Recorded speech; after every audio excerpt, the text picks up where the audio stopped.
So, and here's another example of an application, is electrical circuits of the LRC type. LRC means an inductor, a resistor, a capacitor, and electromotive force. In other words, a battery or something like that.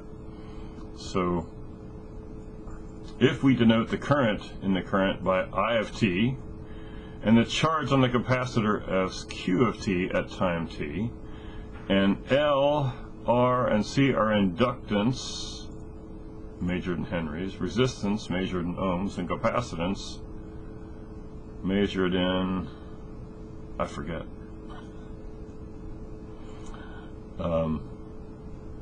capacitance units. How about that? Then according to Kirchhoff's second law, the impressed will start again.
Another example of second order linear differential equation applies to electrical circuits of the LRC type, L meaning an inductor, R meaning a resistor, C meaning a capacitor, and E of t is an electromotive force, something like a battery perhaps.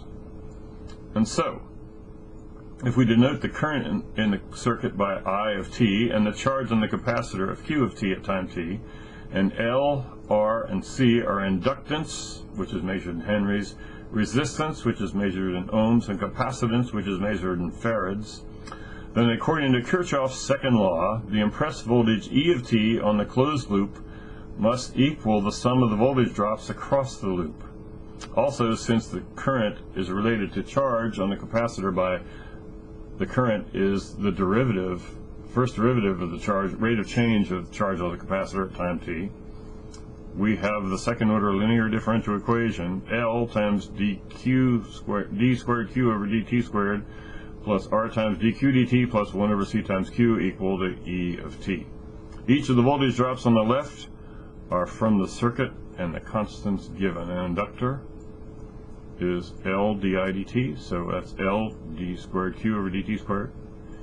Resistor, the drop of the resistor is current times the resistance, which is R times dq dt, and the capacitor is 1 over C times Q, which was the charge on the capacitor. So the solution Q of t gives the charge on the capacitor at time t. An alternate form is differentiate both sides of this,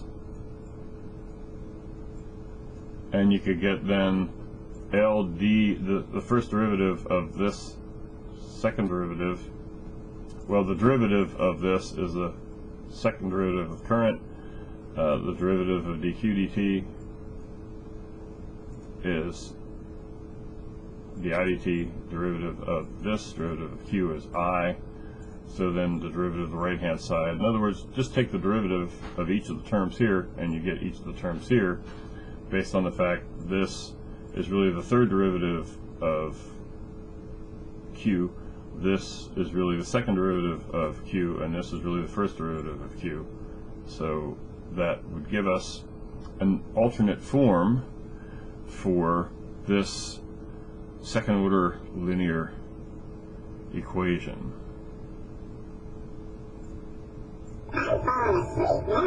We'll wake up, we'll do another